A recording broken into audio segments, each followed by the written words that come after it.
gloss. The carpets and furnishings were colours that Eva would never have chosen to display side by side, but somehow, together, it all seemed to work. Eva hadn't the heart to paint over them yet, even though she knew she needed to if she was going to sell the house. She'd choose something practical, maybe a nice cream or magnolia like she had in her flat. But eradicating the kaleidoscopic theme would be removing the last influences of her mum from her childhood home. She couldn't bear the thought of it. Over the last few months, Eva had slowly packed away her mum's life, taking clothes to charity shops, boxing up Juliet's beloved knickknacks and moving some of them to her own flat, selling furniture and paintings.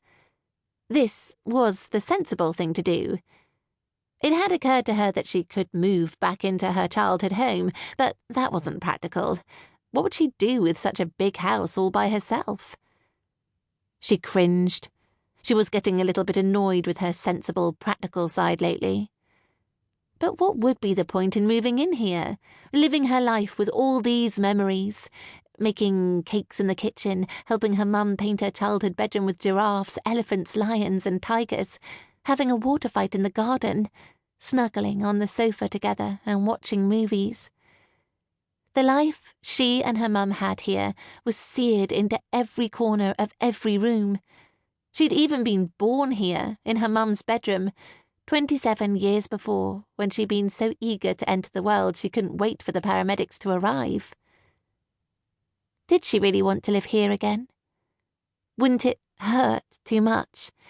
Or would it be a way to stay connected to her mum, now those memories were starting to fade? She'd spoken about it with her beloved Aunt Laurel at the solicitor's that morning. Laurel thought Eva should keep the house, but that ultimately it was up to her.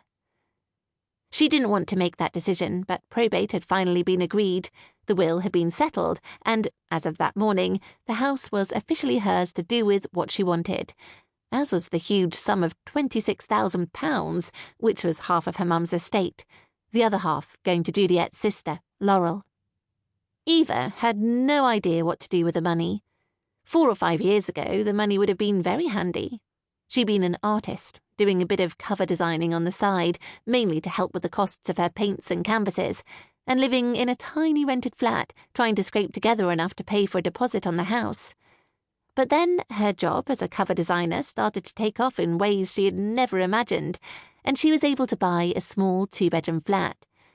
She'd quickly become one of the top cover designers in the publishing industry, and it paid her a really nice wage. Just a few months ago, after years of saving, she'd been able to pay off her mortgage. She was by no means rich, but she didn't have any debts, no credit cards or loans to pay off, so she didn't need the money. It seemed wrong that she should benefit from her mum's death when she would have paid 100 times that amount to have her back.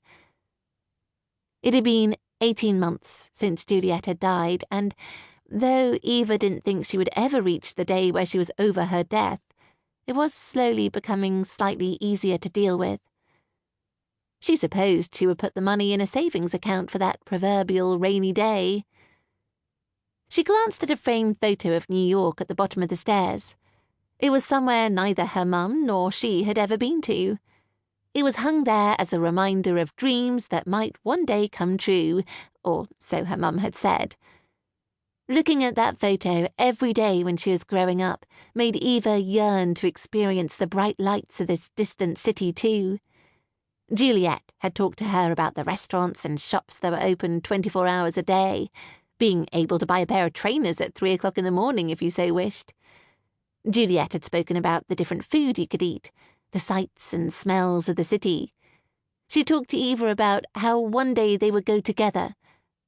But that had never happened, and now it was too late. Maybe she would use some of the money and go there for a weekend. God, the thought thrilled her and scared her in equal measure. Eva was different from her mum in so many ways. Her mum had the most beautiful singing voice and could dance gracefully, while Eva sounded like a strangled cat when she tried to sing and was clumsy and ungainly with no sense of rhythm. Juliet had been tall, blonde and willowy, while Eva was short with dark hair, and at best could be described as curvy.